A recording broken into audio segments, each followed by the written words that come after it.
Assalamualaikum warahmatullahi wabarakatuh. Perkenalkan, nama saya Fitriani, NIM 2014110166, mahasiswi IAIN Palangkaraya, Fakultas Ekonomi dan Bisnis Islam, jurusan Ekonomi Islam, Prodi Perbankan Syariah, semester 5, kelas B. Nah, video ini saya buat untuk memenuhi tugas ujian tengah semester pada mata kuliah Business Analysis Big Data and Visualization dari dosen pengampu Ibu Hasnita, SSI, MSI. Nah, yang pertama di sini saya akan mengaplikasikan dengan R dengan menggunakan dataset R Stage X77 untuk membentuk model regresi linear berganda. Nah, di sini saya sudah memasukkan sintaknya terlebih dahulu. Kemudian saya akan mengoutput hasil dari sintak yang pertama, yaitu cool names dalam kurung stage X77 tanda panah kiri strip C dalam kurung kutip population, kutip income, kutip illiterasi, kutip left.x, kutip murder, kutip hs.grade, kutip frost, kutip area. Kemudian kita akan mengkontrol enter.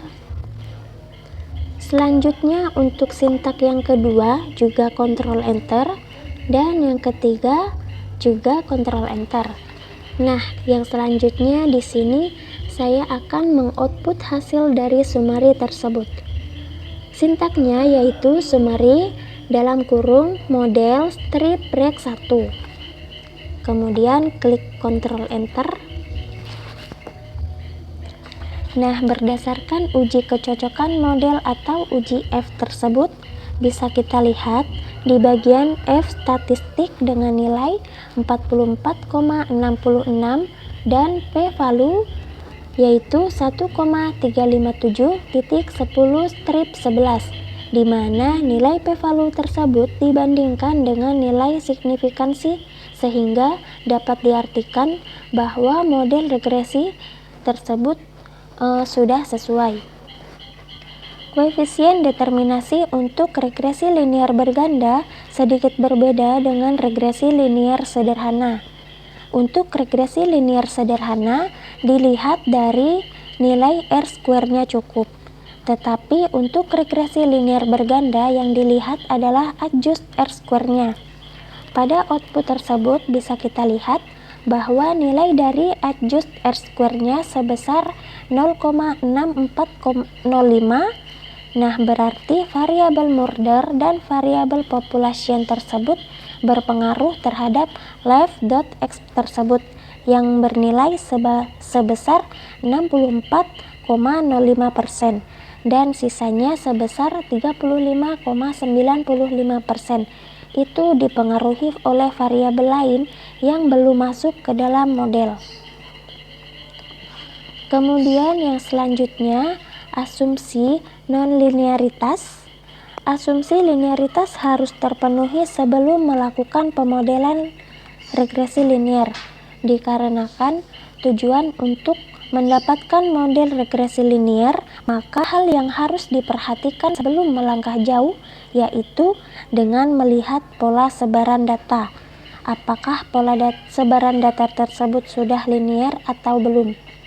Jika setelah dideteksi ternyata data tersebut belum linear, maka tidak disarankan untuk menggunakan regresi linear untuk analisis selanjutnya. Tetapi, jika pola data yang ada menunjukkan pola linear, maka bisa dilanjutkan dengan memodelkan model regresi linear. Nah, kemudian di sini saya sudah menginstal imtest dan karnya tersebut. Lalu langsung saja ke sintak yang berikutnya, yaitu CR plots dalam kurung model strip break 1.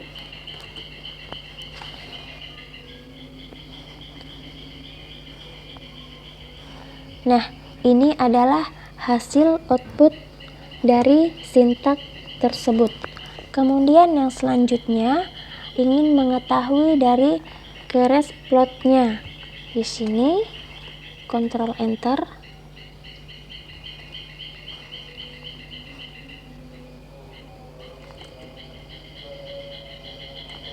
Nah, ini adalah output dari keres plot tersebut.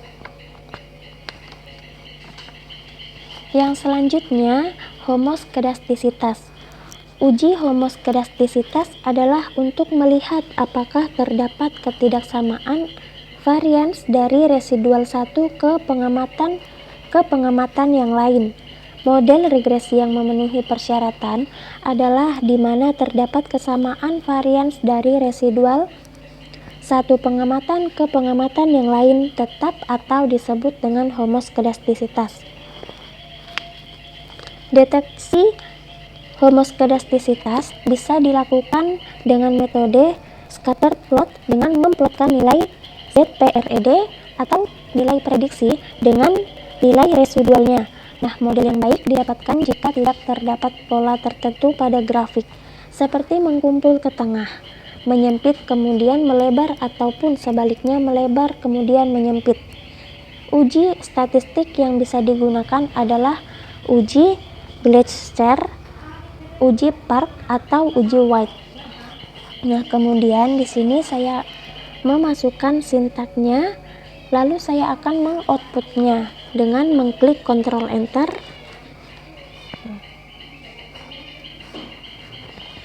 Berdasarkan output tersebut, bisa kita lihat bahwa nilai uji NCV test dan uji Bresuk strip Pagan menghasilkan kesimpulan yang sama, yaitu gagal tolak H0, bahwa model regresi yang terbentuk bebas dari asumsi heteroskedastisitas, atau bisa dikatakan bahwa modelnya memiliki varians yang tetap. Kemudian yang selanjutnya, multikoloniaritas. Uji multikoloniaritas ini adalah untuk melihat ada atau tidaknya korelasi yang tinggi antara variabel-variabel bebas dalam suatu model regresi linear berganda. Jika ada korelasi yang tinggi di antara variabel-variabel bebasnya, maka hubungan antara variabel bebas terhadap variabel terikatnya menjadi terganggu. Sebagai ilustrasi adalah model regresi dengan variabel bebasnya motivasi, kepemimpinan, dan kepuasan kerja, dengan variabel terikatnya adalah kinerja. Kemudian logikanya di sini bisa disederhanakan bahwa model tersebut untuk mencari pengaruh antara motivasi, kepemimpinan, dan kepuasan kerja terhadap kinerja.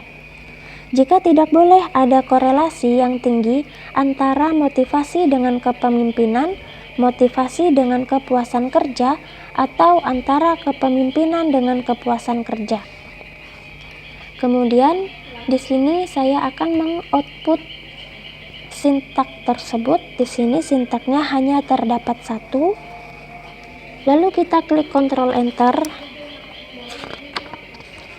Nah, di sini kita lihat bahwa nilai VIF untuk masing-masing variabel independen nilainya kurang dari 5. Artinya adalah dalam model tersebut tidak terdapat pelanggaran asumsi terkait multikoloniaritas. Nah, kemudian yang selanjutnya, uji normalitas. Uji normalitas adalah untuk melihat apakah nilai residual terdistribusi normal atau tidak. Model regresi yang baik adalah memiliki nilai residual yang terdistribusi normal. Jadi, uji normalitas bukan dilakukan pada masing-masing variabel, tetapi pada nilai residualnya. Di sini seringkali terjadi kesalahan yang jamak, yaitu bahwa uji normalitas dilakukan pada masing-masing variabel.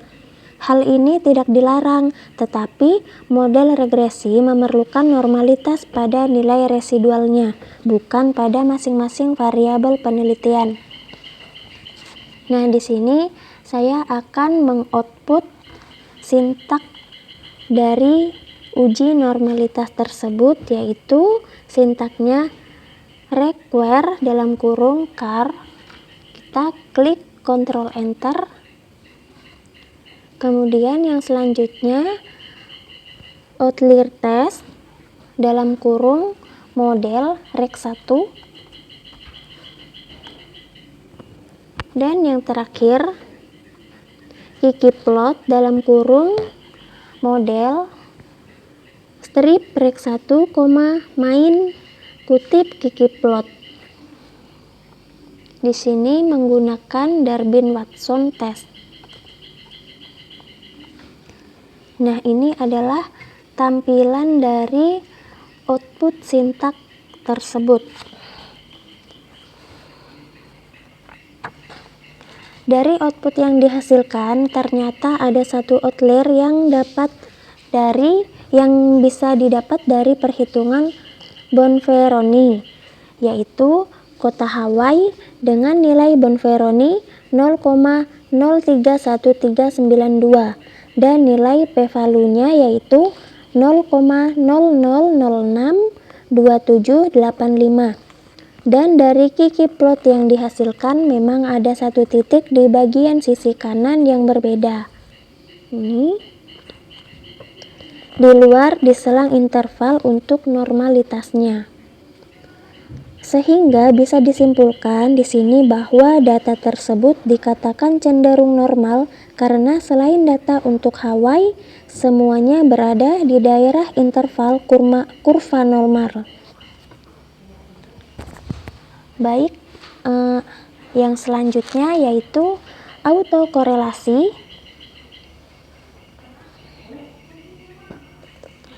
Autokorelasi adalah untuk melihat apakah terjadi korelasi antara suatu periode T dengan periode yang sebelumnya. Sehingga uji autokorelasi ini cocok digunakan untuk data series atau time series. Secara sederhananya adalah bahwa analisis regresi adalah untuk melihat pengaruh antara variabel bebas terhadap variabel terikat. Jadi tidak diperbolehkan ada korelasi antara observasi dengan data observasi sebelumnya. Sintak yang dipakai yaitu di sini menggunakan Darwin-Watson. Darwin-Watson test dalam kurung model strip rect1. Di sini kita akan melihat outputnya yaitu dengan mengklik Ctrl Enter. Nah, berdasarkan output tersebut, maka kesimpulannya adalah gagal tolak H0. Berarti tidak ada korelasi positif maupun negatif antara variabel, atau tidak ada efek autokorelasi di antara variabelnya. Berdasarkan hasil uji tersebut, bisa dikatakan bahwa model yang terbentuk bebas dari asumsi autokorelasi atau tidak ada pelanggaran asumsi autokorelasi. Baik, mungkin itu saja yang mampu saya jelaskan. Kurang dan lebihnya saya mohon maaf yang sebesar-besarnya. Semoga apa yang saya sampaikan bermanfaat untuk kita semua. Wabillahi taufiq wal hidayah. Assalamualaikum warahmatullahi wabarakatuh.